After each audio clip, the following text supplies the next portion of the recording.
ሳሙኤል ኣርዓዶም ገለ ኮይኖም ንሞኒካ ክንደይ ይፀርፍዋ ነይሮም ሕጂ ሎም ናይ ድሕሪኡ ናይ ሰራያ ሕጂ ቢሉ ሓማሴናይ ኮይኑ መዚ ንሰራይ እቲኣ ዝነበረቶ ፅልኢ እንታዮም ገይሮሞ እዚኦም ሰራያ እንደ እዚኦም ሰራያ ከፃረፍ ኣትማን እንዳበለ ነኺሶሞ መስለኒ ኣታ ነኺስኩሞ ዲኹም ነዚ ልዮን ሕጂ ከዓ ሓላይ ሞኒካ ኮይኑ መዚ ተዓሪቆም ልዮንን ሞኒካን ተዓሪቆም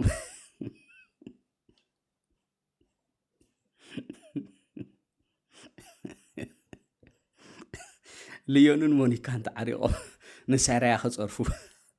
ንሰራያ ክፀርፉስ ልዮንን ሞኒካን ተዓሪቆም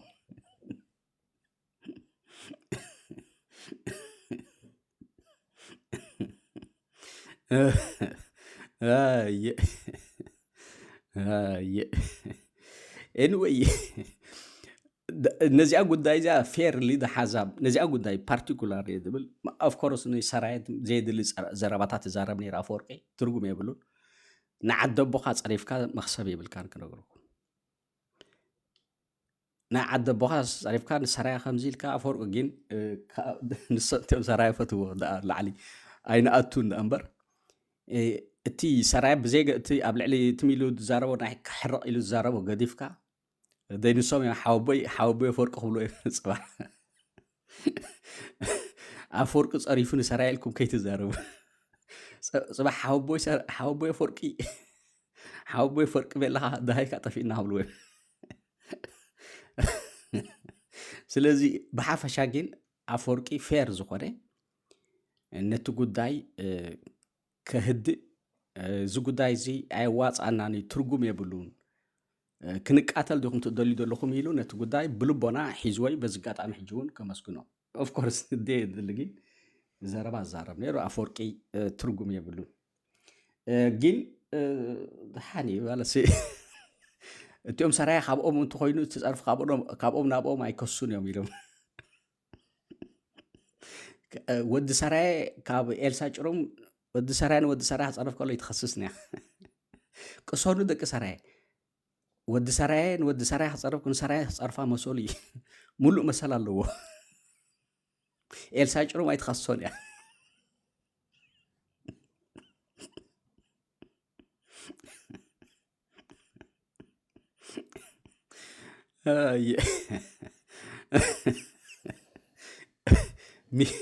ሚኪ ቆራይ ዳ እንታይ ምስ ሰብ ቆፂርኩም ሚኪ ቆራይ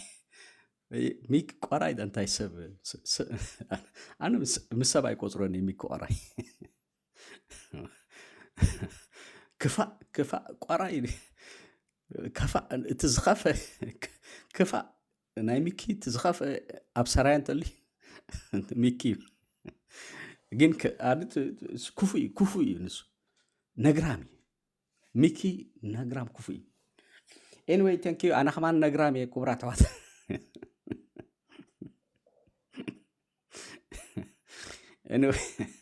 ኤንዌይ ሰራያ ከይከሱ ናቱም ሰባት ሕጂ ኣፍና ክንሕዝ ኣፈራሪሖማ ኮነ እዚኣ ሰብ ኩላ ኤልሳ ጭሩም ኣላ $70,000 ፓውንዲ ፕሮጀክት አንተቦ መሊያ ዶ ባይዘወይ ናይ ኤልሳ ጭሩም አንተቦ መንጎ ዘረባ እቱ እየ ኤልሳ ጭሩም ሕጂ እዚኣ ናይ ሞኒካ ጉዳይ ረኺባ ኣላ ሓደ 5 ገጽ ዝኸውን ፅሒፋ ኣላ በቲኦም ናይ ጠባቅ ኣለው ናታ ፕሮፌሰራት ናይ ሕጊ ምሁራት ምስ ኣለው ዝሰርሑ ብድሕሪት ክነግሮ ኣነ ብዛዕባኡ ፕረዘንት ገይረሉ ኣሎ ኩሉ ኣብ ናተይ ሓራቤት ኣለኩም ብዛዕባ ኤልሳ ጭሩም ዝምልከት ቅድሚ ሕጂ ከምዚታት ምሰብ ዝሕት ናተይ ተቃውሞ ከመፅእ ተዛሪበ ምክንያቱ ኣስተውዕሉ ናይ ሰብኣዊ መሰላት ገደብ ኣለዎ ሰብኣዊ መሰላት እንታይ ክገብር ዘሎ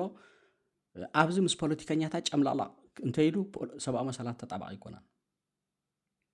ሰብኣዊ መሰላት ኒውትራል እዩ ኣብ ፖለቲካ ኤልሳ ጭሩም ግን ኩሉ ግዜ ናይ መን ወገን ከም ትሕዝ ንፈልጣ ኢና ማእስያ ንመን እያ ትኸስስካ ንፈልጣ ኢና ስለዚ ናይ ኤልሳ ጭሩም ጉዳይ 70,000 ሕጂ ባጀት ዝሒልዋ ነይሩ ኸውን እዩ ሕጂ 70,000 ክትርክብ እያ ሚኪ ዶ ሓይሽ ሚኪ 50,000 ረኺቡ ኤልሳ ጭሩም 70,000 ረኺባ ኖኖስ የናስ ኣብ 50,000 ረኺቡ ميكي زي إرساجرو كهجي نايز 2026 باجت ملء كصدق بركة أبزي ناي جورجو جميراتاني راح يجي ناي مونيكا قداي سلازي أكتيف بروجكت بالزي حدا NGO أكتيف بروجكت كله جنزب فاند ناتو كركب تخيل معناته بفيز يدركب صوب عشح تخيلو مجمرة 50% هو ده حار كم زقلة مثلا تعيدنو بحسب سي إرساجرو جين سريحات اللي خسيسة يعني ندحنت كسيساتها نمن كسيسة نخالي ني سلطنة خسيساتو دو نسلطنة خسيساتو دو يكسساتون نأفورق قرماي كسيساتو دو إذا كله نسراي ناتتصرفه لعل أفورق قرماي نسراي نتصرف له دو راتحات ميكو أرايس زاولة تاي من نوتو زحفره لن الله ميكو أراي نسخة إتكا يكون قرا أمورها يقرا ميكي بزعم أكلت كاي يكون زاربانا أمورها يقرا إسها أمورها يقرا نقعي كسيساتا دو ني يكالو كسيساتا دو باي ذا واي حنت خلو كمجي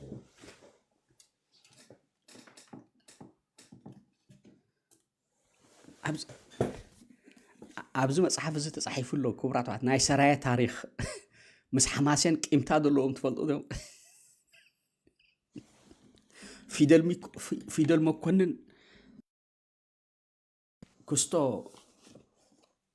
حبتو سلوس عبا سلطانا وسيدلنا بشحن شدشم إتن سالاسان كلتن كاب يوهانس هكاي دبال سلطان منت إلنا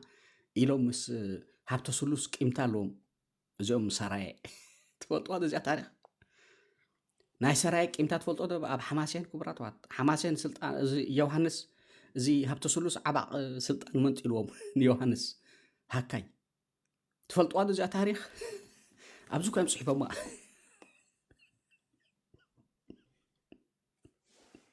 أي سراي حبتو سلوس سلطان وسيدو عميصنا قيمتا لهم بشحن شدشم إتن سالاسان كلتن بشحن شدشم إتن سالاسان كلتن حبتو سلوس عبا سلطان منت إلوهم هجي قيمتا لهم ناي 500 عمت ناي 500 دي ناي 400 عمت هجي كان بقولكم 250 دقيقة واي عجبسي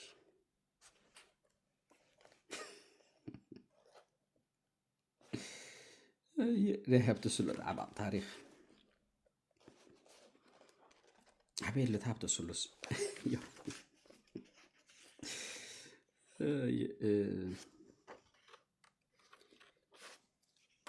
بيل تاب أتاهم ديتا أبقى كلتن 209 كلتن أبقى شدش أميتن أبقى كلتن 209 كلتن تاريخ دقات كم ملقى مرارات كليمانوت مصحف دقي نጉሰ ነገስታት مرارات كليمانوت مأمر تاريخ نجد فيدل مكونن قص حدا قص كلتميتن تسعن حدن كساب كلتميتن تسعن كلتن حزب اللي تاريخ بحر نقاسي هكاي بحر نقاسي يوحنس هكاي ملأك بحري بريستر جون إلو بلو تبريس جيغا كوي إذا بريستر جون دبالسي أب جوجل جبرت صوص ميثولوجي كو ناي إيروباوين كويت بريستور جون دبال إيروباوين بريستور جون دبال حدا صوص له كم ميثولوجي له رأيوه أم ناي إيروباوين تاريخي ناي كريستيان نغوس قلهم زلو جز كريستيان نغوس أبي مدبرو أب هند دينيرو أب إثيوبيا دينيرو أي فلتني جي صوص تاريخ أمزيس سروتا يلومو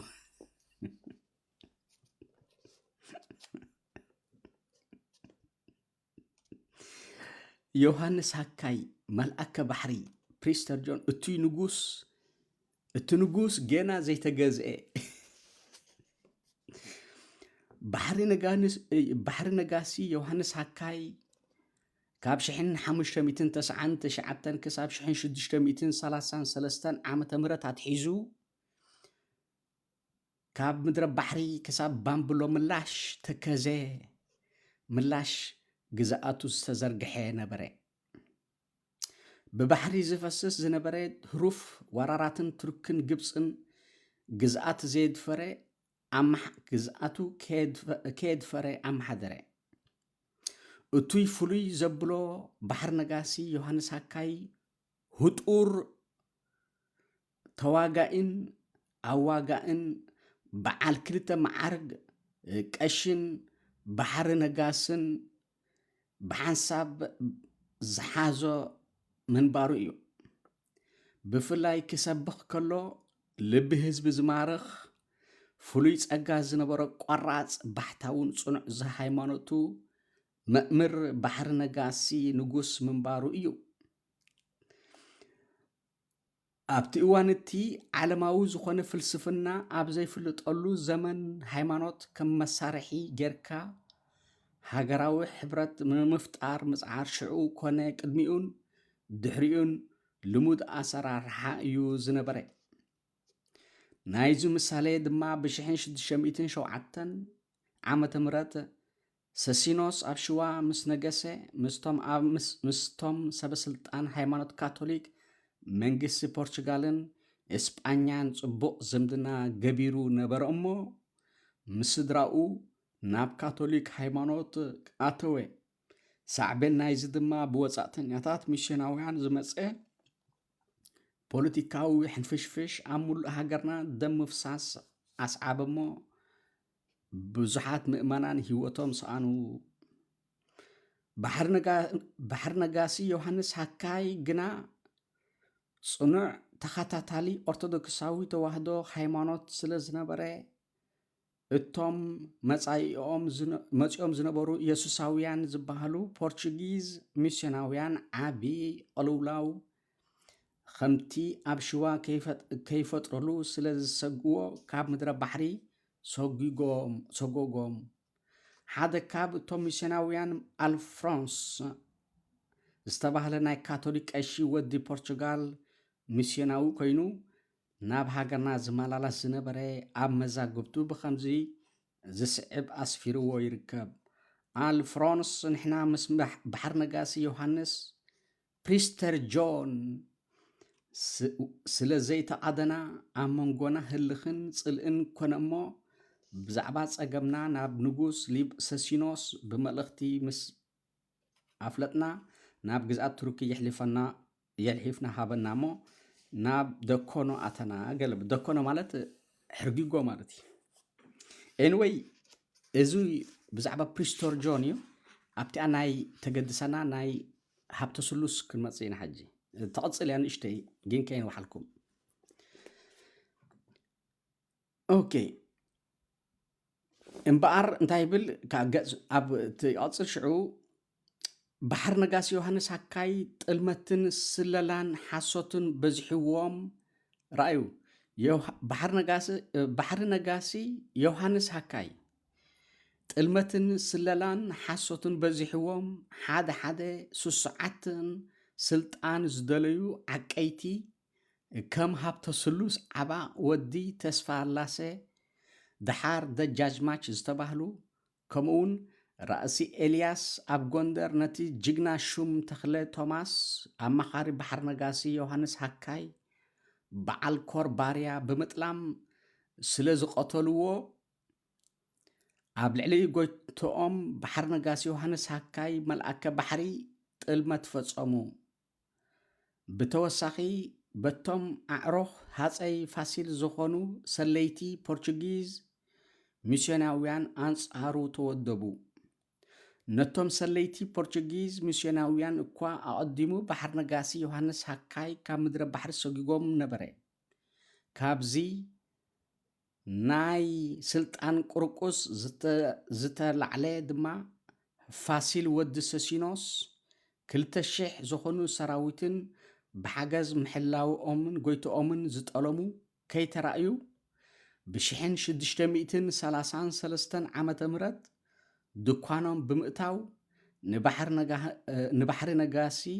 ዮሃንስ ሃካይ ቆተልዎ። ካብዚ እዋን እዚ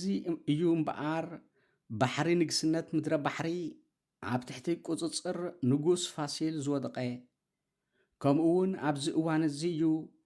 ክንዲ ባሕሪ ነጋሲ ዝብል ስያመ ብደገዝምነት ዝተተክአ። ብድሕሪ እዚ እንተኾነ ድሓር ንጉስ ነገስቲ ፋሲል ግዝኣቱ ምስ ኣደላደለ ፖለቲካዊ ሜላ ዝምድና ተጠቒሙ ነቶም ሓገዝቱ ኣብ ክንዲ ብሓይሊ ብመውስቦ ክሕግዞም መረፀ። በዚ ከዓ ንወዲ ባሕሪ ነጋሲ ዮሃንስ ደጃዝማች ዘርአብሩኽ ንጓሎም እምበይተይ ወለተ ገርጊስ ጓል ደጃዝማች ዲሜጥሮስ ኣመርዓዎም። ከምኡ እውን ደጃዝማች ዘርአብሩኽ ካብ መረብ ዓብይ ክሳብ ድባርዋ መረብ ዝበሃል ግዝኣት ሰራየ ሃብዎ። ንደጃዝማች ሃብተ ስሉስ ዓባ ንእምቤተይ ፍትለ ወርቅ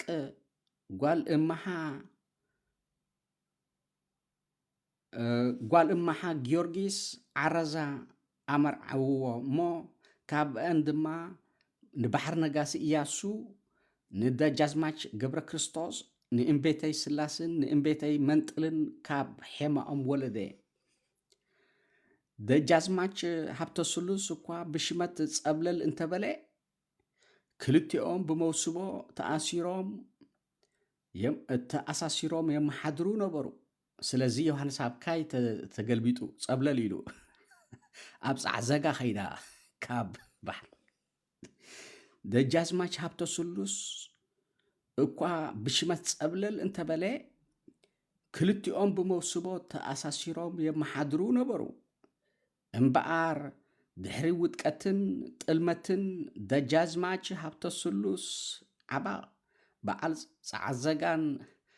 ራእሲ ኤልያስ በዓል ዓረዛን እዩ ስልጣነ ባሕሪ ነጋሲ ዝፈረሰ። ንራእሲ ኤልያስ በዓል ዓረዛ ግና ዝለዓለ ኣማኻሪ ቤተ መንግስቱ ኣብ ጎንደር ደኣ ገበሮ። ግዝኣት ፃዕዘጋ ከዓ ብዘመን ራእሲ ዓንዲ ሃይማኖት ብ1729 ክሳብ 1747 ካብቲ ዝነበሮ ጉልቲ ሓማሴን ክሳብ ባምብሎ ምላሽ ወይ ከዓ ተከዘ ምላሽ ክገፍሕ ዝኽኣለ። እቶም ብድሕሪ ራእሲ ዓንዲ ሃይማኖት ስልጣን ዝሓዙ ኣሕዋቶምን ብዘመን መሳፍንቲ ግና ብዙሕ ዝኣክል ስልጣንን ሓበንን ኣይነበሮምን። እዙይ እኳ እንተነበሮም ዘሕለፍዎ ደም ምፍሳስን ንብረት ህዝቢ ምዕናውን ብውሕድ ዝግመት ኣይነበረን። ስልጣን ራእሲ ዓንዲ ሃይማኖት በዓል ፃዕዘጋ ብ1748 ዓመተ ምህረት ብራእሲ ሚካኤል ስሑል ተተክአ። ካብኡ ናብ ደጃዝማች ወልደ ስላሴ ወዲ ደጃዝማች ክፍለ ኢየሱስ ሓለፈት። ብድሕሪ እዚ ናብ ባሕሪ ነጋሲ ወልደ ስላሴ ኣገልድም ወዲ በኽሩ ሰብኣይ ጓሉ በዓል ኩዶ ፈላሲ ሓለፈት። ካብኡ ናብ ደጃዝማች ስባጋዲስ ንጉስ ትግራይ ትግርኝ ሓለፈት።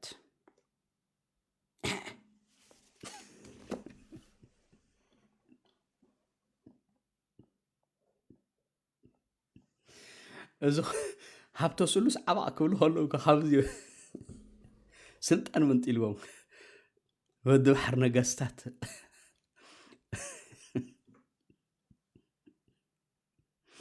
እዚ ጣላ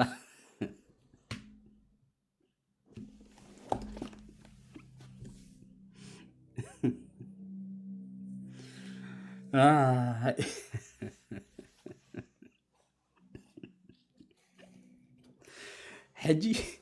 ብ1633 ዝተመንጠልዎ ስልጣን ሃብተ ስሉስ ጎራሒታ ኣሽኪዕዎ ማለት እዩ ነዚ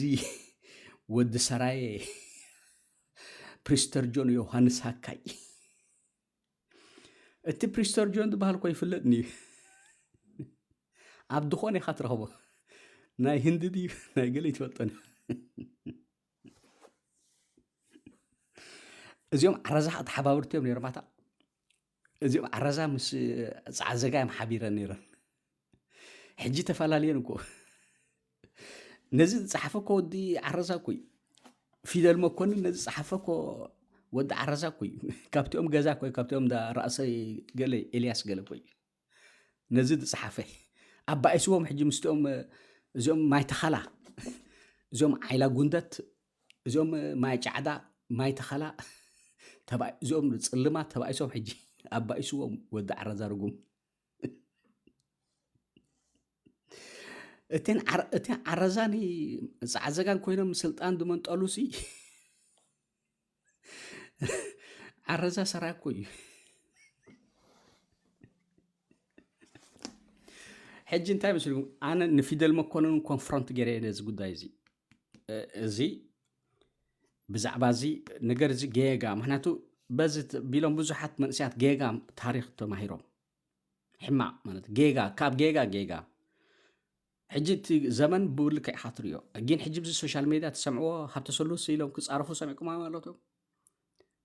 እስከ ብዚኣ ሓተኩም ሃብተ ሰሉስ ኢሎም ከማሩ እዚኦም ደቂ ሰራይ ሰማዒኩሞም ትፈልጡ ሃብተ ሰሉስ ዓባቕ ክፃረፉ ትሪኦኩሞም ንሓደ ፕሪስተር ጆን ዝበሃል ኮይ ስልጣን መንጢልልና ኢሎም ሕጂ ብኡ ሓማሴን ቅምታ ዘለዎም ሓማሴን ክትብሎም እጂ ሞት እያ ኮይና ስምዐ ምክንያቱ እቲኣ ሃብተ ሰሉስ ምስ ራእሲ ኤልያስ ተመሻጢሩ ወዲ ዓረዛ ዝገበሮም ተንኮል ምስ ፋሲል ንሳ እያ ትረኣዮም ዘላ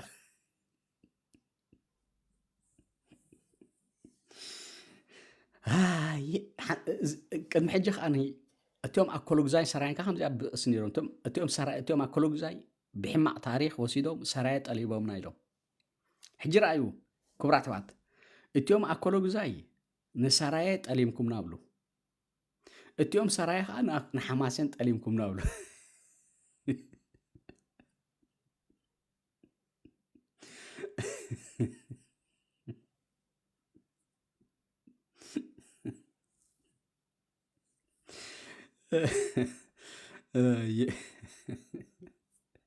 ኣነ ምሁር ኣይኮንኩ የሳቅን ህለተ ክንደይ ግዜ ክእርም ፈቲነ ክንደይ ግዜ ትጋገዩ ኣለኹም ሕደጉ ካብዚ ሕማቅ ድንቁርና ውፁ ሕጅስ ንሕናሲ እቲ ቀደም መሳፍንቲ እዮም እቲ ታሪክ ከዓኒ ከምኡ ብደረቕ ከምኡ ይኮነን እዚ ተፃሒፉ ዘሎ ዛንታ እዩ እቲ ዛንታ ልክዕ ማለት ኣይኮነን ፊደል መኮንን ዛንታ ዝፀርሑ ይፅሒፍዎ እምበር ልክዕ ታሪክ መርሚሩ ኣይኮነን ጌጋ መዓት ኣለዎ ንባዕሉ እቲ ዮሃንስ ሃካይ ፕሪስተር ጆን ኢልዎ ዘሎ ጌጋ እዩ እቲ ስያማ ከማን ሽም ንባዕሉ ጌጋ እዩ ብዓብዩ ድሓር ድባርዋ ልጎጭዋ እዩ ሰራይ ኣይኮነን ካልኣይ ሰራያ ንሰራያ ከምዚ ገይሮምና ዝብሉ እቲ ሰራየ ድበሃል ፍሉጥ እዩ ኣትከመልጋ ፍሉጥ እዩ ለጎጭዋ ከዓ ፍሉጥ እዩ ንባዕሉ ኣብኡ እውን ኣሎ ለጎጭዋን ሰራየን በበይኒ እዩ ካሊእ ቤተ መንግስቲ እዩ ድባርዋ ነይራ ድባርዋ ኩናት ዕግርግር ነይሩ ተዳኺሙ ብፍላይ ድሕሪ ኣሕመድ ግራኝ ናይ ቱርኪ ምምፃእ ወራራት ተዳኺሙ ሽዑ ኣብ ፃዕዘጋ ደይቡ ከዓ እቲ ቤተ መንግስቲ ከዓኒ ብዓቕሙ ተኸላኺሉ ሕጂ ናይ መሳፍንቲ ውድድር እዩ ኩሉ ግዜ ከዓ ስልጣን ሒዝካ ትነብር ማለት እኮ ኣይኮነን ስልጣን ኣብ ኢድና ዳእቶታ ክትወፅእ የብላን ድዩ ዘረባ ስልጣን ንሕናና ነጋውስ ነርና ኩሉ ግዜ ነጋውስ ክነብር ነርና ንጉስ እኮ ብሓይሊ ዝወስድ ዝኾን ንጉስ ስልጣን ብሓይሊ ዝወስድ ብኣምላኽ ዝውሃብ ስልጣን ኣሎ ድዩ ዘለኣለማዊ ስልጣን ናትካ ጌርካዮ ዝሓየለ ወስደልካ ተወድያ ከምኡ ኮይኑ ቀደምካ ከምኡ እዩ ሕጂ ኣብዚ ዘለካ ግን ኣተሓሳስባካ ትቅይር ዝግባእካ እዚኦም ሰራያ ግን ብጣዕሚ ኣብ ድንቁርና ዝነብሩ ኣብ ሶሻል ሜድያ ሃብተ ሰሉስ ተኢሎምኩም ድሕጂ ከይተብሉ እዚ እዚኣ መጽሓፍ ሓንቲ ትሚላ ጌጋ መጽሓፍ ተጻሕፈት ጽቡቕ ነገር ኣለዋ እታ መጽሓፍ ኩሉ ሕማቕ ማለት ኣይኮነን ግን እዚኣ ንእሽተይ ካብ ኣቐንጭሎም ወሲዶም ኣብ ሓንቲ ገጽ ዘላ እያ 292 ሓንቲ ጽሕፍቲ ቻፕተር ከማን ኣይኮነትን ሓንቲ ንእሽተይ ሃብተ ስሉስ ትበሃል ኣብኣ ጠሊምዎ እቲ ባሕር ነጋሲ ዮሃንስ ሃካይ ዝበሃል እንታይ እዩ ኣይፍለጥኒ ፕሪስተር ጆን እዩ ኣበይ ነይሩ ይፍለጥኒ ንሱ ፅውፅዋ እዩ ንባዕሉ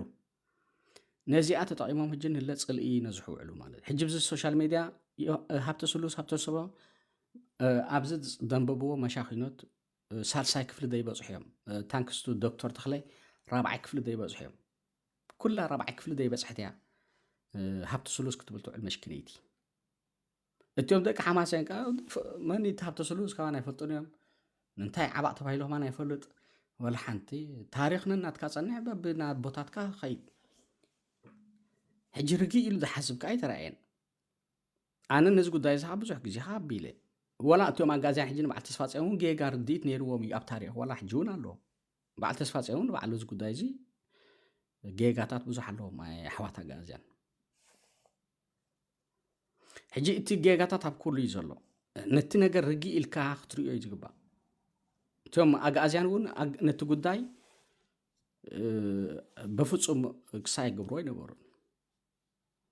ሕጂ ብዙሕ ነገራት ኣሎ እቶም ንኣብነት እቶም ሃብቲ እንዳ ናይ ፃዕዘግ እዚኦም ናይ ተስፋፅን ንኣብነት ሕጂ ኣሕዋት ኣጋዝያን ንራእሲ ወልደንኬ ሰሎሞን እውን የፀልምዎ ማለት እዩ ልክዕ ከምኡ እዩ ከምዚ ገፋዒ ነይሩ ገለ ኢሎም ከዓ ነቶም ናይ ሃዘጋ ከዓ የብሉ ቂምታ ሒዙ ሕጂ እቲ ንሕና ታሪክና ክፉት ጌርና ክንሪኦ ናይ ኣቦታትና ታሪክ እዩ ናይ ኣቦታትና ታሪክ ከዓ ፅቡቕ ኣለዎ ሕማቕ ኣለዎ ነቲ ፅቡቕ ንምሃር ነቲ ሕማቕ ከዓ ካብኡ ከይንደግም ንምሃር ቂምታ ስለምንታይ እዩ ብሕሉፍ ተቐይምካስ እንታይ እዩ ቅድሚ ሕጂ ሰራየን ኣኮሎግዛይን እቲኦም ኣኮሎግዛይን ሰራየ ጠሊምኩምና ኣብ ገዛ ኣብ ዘበነ ውበ እዮም ዝብሉ ኣብ ናይ ውበ ክወረና ምስ መፀ ሓጉዝና ኢልናኩም ጠሊምኩምና ይብሉ ሕጂ እቲ ሓንቲ ግን ሓንቲላ ድሕሪ 20 ዓመት ሕነኦም ክፈዱ ከዓ መፅኦም ኣኮሎግዛይ ይበሃል ኣብቲ ዛንታ እቲ ዛንታ ብ1833 እዩ ነይሩ ውበ ወራር ገብ ነይሩ ትፈልጦ ካብ ጎንደር ዝመፀ ሕጂ ኣብዚ ዓጋመ ከባቢ ኩናት ገብር ዝነበረ ኣንጻር ሱባጋዲስ እቶም ኣኮሎግዛይ እውን ኣብ ትሕቲ ሱባጋዲስ ስለ ዝነበሩ ንሓገዝ ካብ ሰራይ ክሓቱ መፅኦም ሰራይ ከዓኒ እዚኦም ማጭ ዓዳዮም ከማን ኣይንሕግዝን ኢሎም መስለኒ እዚ ጉዳይ ኣይነብልና ብዚ ጉዳይ ኣይንኣቱና ኢሎም መስለኒ እዚኦም ተቐይሞም ሽዑ ሰራይ ጠሊሞምና ኢሎም ድሕሪ 20 ዓመት ተኣኪቦም ኣብ ማጭ ዓዳ መፅኦም እዚኦም ኣኮሎግዛይ ከዓ ይርስዑን እዮም ትፈልጦም ኢኹም ኣኮሎግዛይ እንተበዲልካዮ ደቂሱ ይሓድርኒ ተወዲቡ መፅኦም ደቂ ኣኮሎግዛይ ከዓ ሕኒኦም ክፈድዩ ኣብ ማጭ ዓዳ ከዓ ስዒሮሞም እንደገና ሕጂ እንታይ ይገብሩ ነይሮም እቲኣ ታሪክ ቆንጭሎም ወሲዶም ላማት ትብል እዚ መምህር ኣባይ ሳቅ ዝበሃል ናይ ካቶሊክ ዝፀሓፋ መፅሓፍ ኣላ ሰራየ ጠሊሞም ትብል ሕጂ እቶም ንበዓል ድራር ታሪክ ትፈልጦም ድራር ንእሽተይ ቁንጭል ኣቢሉ ይዛረብ እቲ ኣርእስቲ ኣላ ዶክተር እዚ ካቶሊክ ካህን እዩ ፅሒፍዋ ምናልባት ንሰራይን ኣኮሎግዛይን ከባእስ ደልዮ ከማ ንኸውን ወይ ከዓ ዛንታ ስለ ዝፀንሖ ጥራሕ ተሚሉ ፅሒፍዋ ኸውን ሳዕቤን ዘለዋ እውን ኣይመሰሎ ንኸውን ንበዓል ድራር ግን ርእሲ ዘይብሎም ከም ዘለዋ ኣብ ኣንቢቦም ጠላማት ሰራይ ጠሊሞም ዝብል ጎስጓስ ገይሮም ካብዚ ዝተላዕለ ሓማስ ሰራይ ጠላማት ትብል ኣብ ፌስቡክ ብብዝሒት ነይራ ኣብቲ ፓልቶክ ሕጂ ጠፊኣ እያ ታሪክ ከም ኣንባል ሽዑ እቲ ታሪክ ምልእታት ፅሓፍ ተባሂሉ መኮንን ተስፋይ ዝበሃል ኣሎ እዚ ናይ ሞዛይክ ገለ ዝዳሉ እቲ ታሪክ ብምሉእ እዩ ተፃሒፉ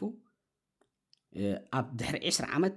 እቶም ኣኮሎግዛይ ቂምቶኦም ከውፅኡ ሕነ ክፈድዩ ከም ዝመፁ ብ1850ታት ይሕብር ተሳዒሮም ከዓ እቲ ጉዳይ ደቂሱ ማለት እዩ ካብኡ ንኔው ኣብ መንጎ ኣኮሎግዛይን ሓማሴንን በኣሲ ተኸፍተን ማለት እዩ ይብል እቲ ታሪክ እቲ ዛንታ እዩ እዚኣ ናይ ዮሃንስ ሓካይ ግን ብ1633 እያ ነይራ ሃብተ ስሉስ ዓባቕ ወሲዶም ፃዕዘጋ ሕጂ እቶም ሰራየ 400 ዓመት ደቂሶም ፀኒሖም ሕጂ ሕኒኦም ክፈድዩ ደሊለው ቂምታ ናቶም ሰራይ ኣኩሉ ግዛይ ይሕሹ 10 ዓመት ጥራሕ ተጸቢዮም እቶም ኣከለ ግዛይ ይሕሹ ቤለም ናይ ኣኩሉ ግዛይ ኣይድቅሱን እዮም ኣብ 10 ዓመት ተወዲቦም መጽኦም ሒነኦም ክፈዱ መጽኦም እዚኦም ሰራይ ግን ደቃት ከመልጋ ሰራይ ክንብል ከለና 400 ዓመት ተዳልዮም ኣለዉ ሕጂ ተወዲቦም ኣለዉ ሕጂ ንሓማሰን ከጥፍዎም ንጽዓት ዘጋ ሃብተ ስሉስ የለ ሽንጣሪ የለ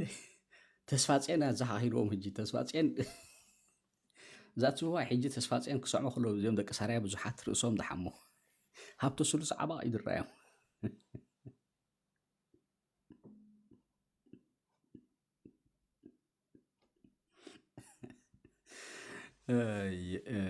ናይዚዮምሲ ኣነ ከስተንትን ከሎ ናይ ኤርትራ ነገር ብጣዕሚ ዝሓዝን ክቡራት ኣሕዋት ብጣዕሚ ዝሓዝን ናይ ኤርትራ ነገር ተስፋ ኣይቆርጽኒ ግን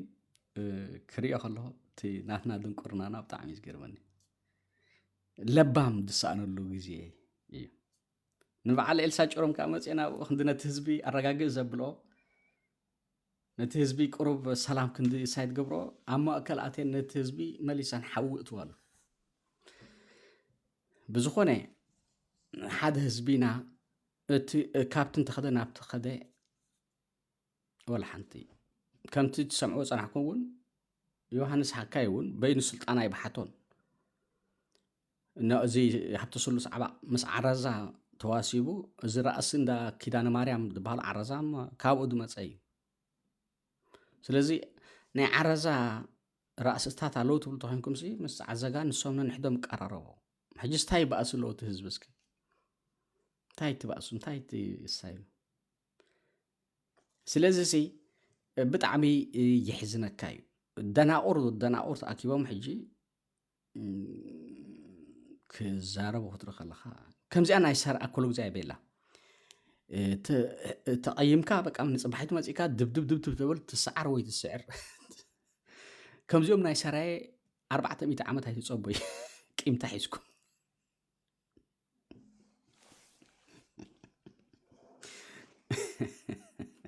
ሸዓን ሸዓት ሓሽ ከምዚኣ ናይ ኩሉ ግዜ ወይ ትጠፍእ ወይ ተጠፍእ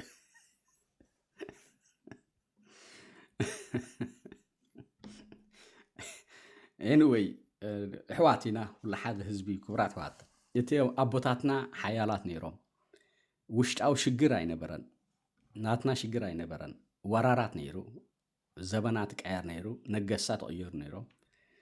መሪሕነት ክቀየር ከዓ ባህርያዊ ኩሉ ግዜ ዘለኣለም ትነግስ ማለት ኣይኮነን ንግስነት ኩሉ ግዜ ኣይተሓዝን እዩ ዝሓየለ ንጉስ ኸውን ዓለምና ሆም እያ ስለዚ ሓደ ግዜ ሓየልካ ነርካ ኩሉ ግዜ ሓያል ኮይንካ ማለት ኣይኮነን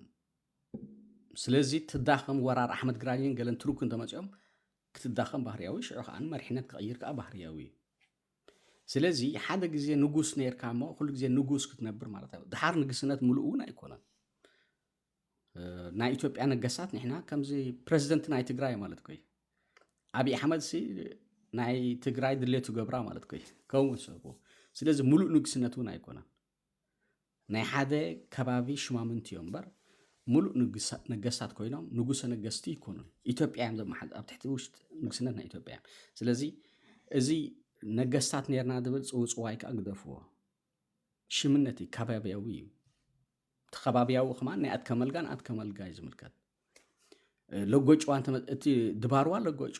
ኣትከመልጋ ይኮና ስለዚ እቶም ኣትከመልጋ ትብሉውን ድባርዋ እንተመፂና ርእሰ ከተማ እንተመፂና ሲ ናይ ኣትከመልጋ ይኮነትን ስለዚ እቲ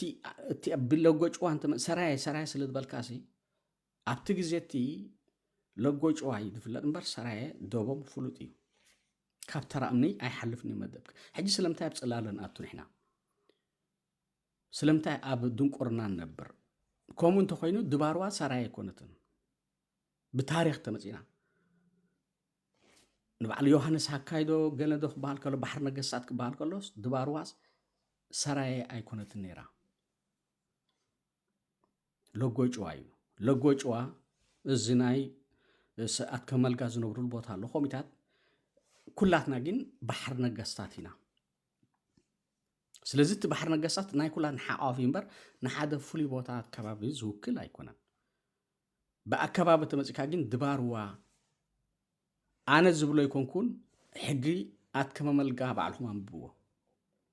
ኣብ ኣትከመ መልጋ ተጻሒፉሉ ሕጊ ኣትከመ መልጋ እንዲኹም ትብሉ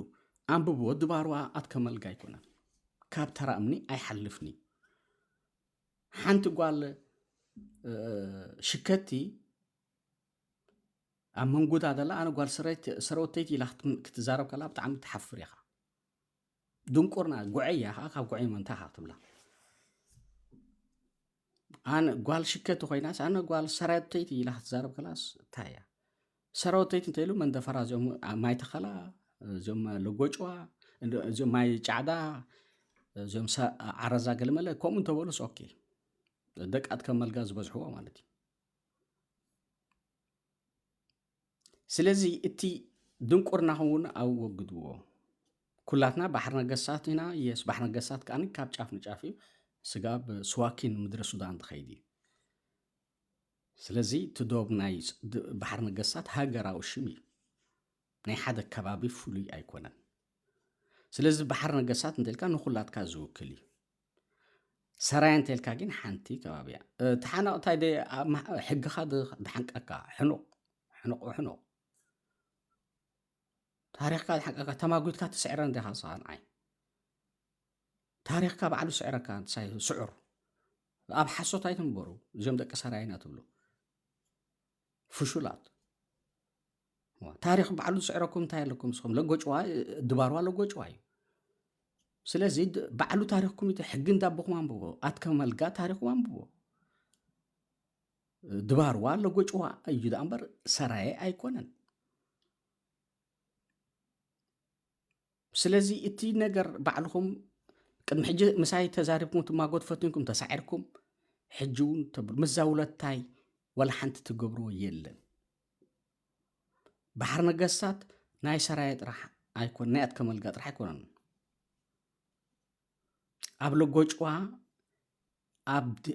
ኣብ ድባሯ ከዓ ኩሎም ነገስታት ካብ ኩሉ ከዓ ይሽየሙ ነይሮም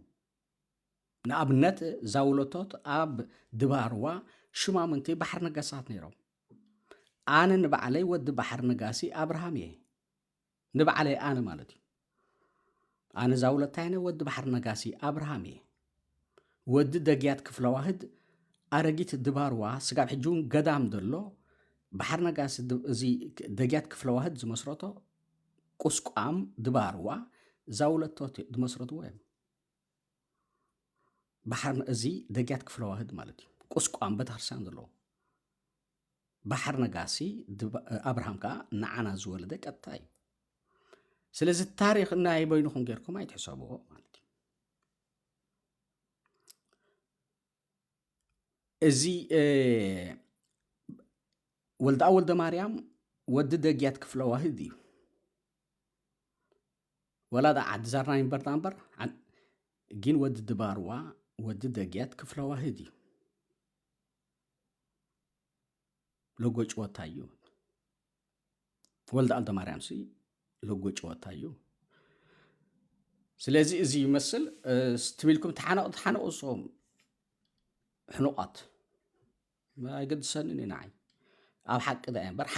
ሓቂ ምሽ ትብሎም ሰራይ ትፈቱ እንዲኹም ሓቂና ንሕና ብሓቂና ኣብ ርትዒና ኣብ ንማጎት እንዲና ብመጎተና ንኣምን ዶም ትብሉ ሰራይኹም ዶም ትብሉ ብዚ ሶሻል ሚድያ ኹም ክትብሉ ዶም ትብሉ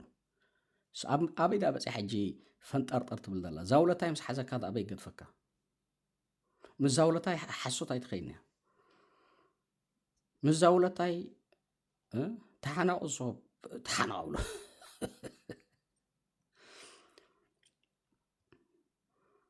ስለዚ ምስ ዛውለታይ ዋዛ ክሳ የለን ኣነ ንኩሉ ሕብረተሰብ ንህዝቢ ኤርትራ ብምሉ የኽብር እየ ሓሶት እየ ዝፀላኒ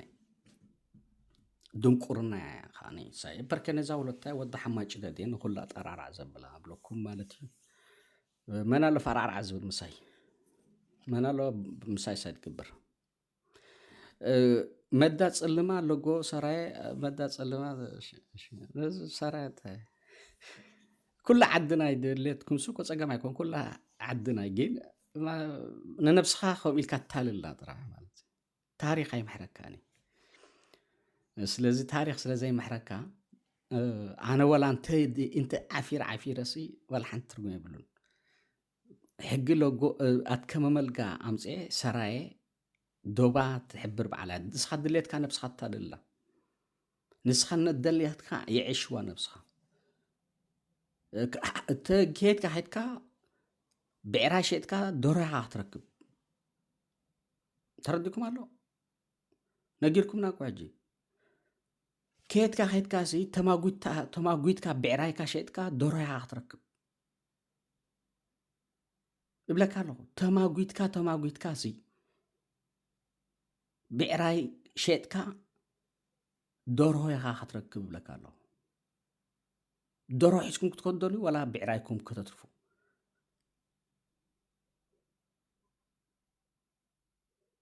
اسكي كنقركم اسكم حجب زيها تماغويتكم سي دباروا سراي ايكونتن لوغوچ ويا لوغوچ وان سرايان كاني بحر نغاسيو مدر بحري حادي جزءاتنا مدر بحري ابجان سامع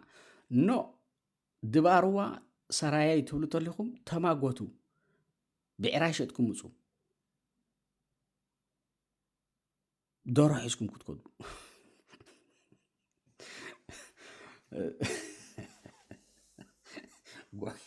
قعيد إلى دنا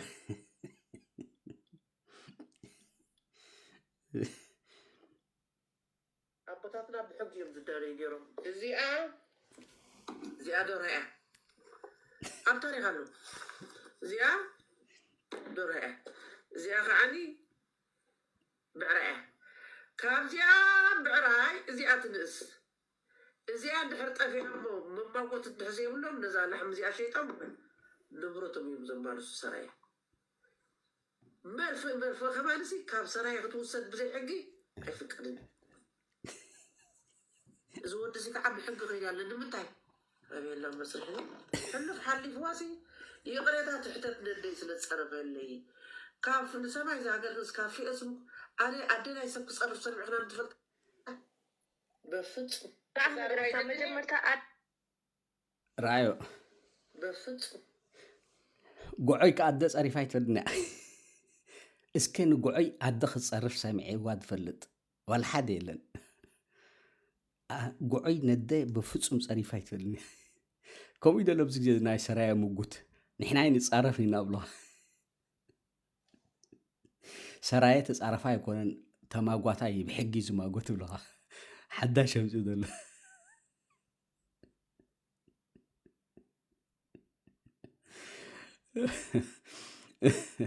سرايا سي عايز عرفني بحجي زسبل حجي رتعب له قعيك أتصاري فايت فلنا ندي مجمرتا أدي خاديك عيط أنا هنا خنطعين خلينا أدي أمام إذا شرمطة سألنا رايا زيا أبطاتنا بحق يوم تداري ديرهم زيا دورها anyway أزي بسل زر أت تيك توك كدير داك حلف anyway thank you كبرات حوات بروح ليتي أبزي مسل نكابر كبرات حوات أنا بحفشة أتجاجيو بفلايت يومنا أشتي حوات اليوم عبيتس فليت أمسيقو بعل قعوي بعل قلن بعل إلساج رمز الصور أو حوي بعل ميكي بعل يناس الصور حوي نزيوم من أسيات أبسمعيت كيتاتو حدرة ولا أنا عايب مسوما عمتوني بقى أنا خيت الجاجيو يومنا أشتو بسنكي ناي دنقرنانا أب زيت دلي حشوي خيتاتو بلوكو قعيت تصاري فايت ولنا ده قالوا مالتي بروح ليتي بايزوي زي بلوكم يا أخلنا نحوكم زاولتاي ود حماج ده كاب هاجر حماسين نخلا طرارع زبلا نخلا ببوطا تدحزا ننا تازبا كبر ود كبرات جوا ود جواتاتي التسراي هزبيو انتم لقمص كان لقمص يوم نجوم لقمص حدا خلته كان هزب سراي أيوكلو نهزب حماسين أيوكلو نهزب أكلو زي وكل توم سرقتي يوم نتو خبر هزب نحنا كاين تنكفو خبرته قعي تزاربو زيت فلت ملحاسة زيت ارنب سراي 5 يوم إلى تزارب كلاس كتحفري زيبا حدا سب ملحاسو زبل بزعب هزب خزارب كله حلالي هزب زخبر عفو دخب زحلو هزب سراي 5 انت بلا يمحرو لي قعي بزعب هزب سراي تزارب محفري إذا أونجر دبلو الله أمتش مسألة نسا خمجل عينت ميكي يوناس إلسا جروم إذا قال عرزة إذا سنايت قال دمبلاس تروبوت دبلو الله حنت خمجل جبرت دي أجله إذا ميكي زي ميكي نشتديو أفرق كوت صنبق الله حما الله كعوت أتليس عوت فير زخونة عوت صباي عملا عوت صباي عوت فيري أنا عاوت أخبرتها لنا anyway thank you بب سسنا بروح ليتي thank you أخبرات حوات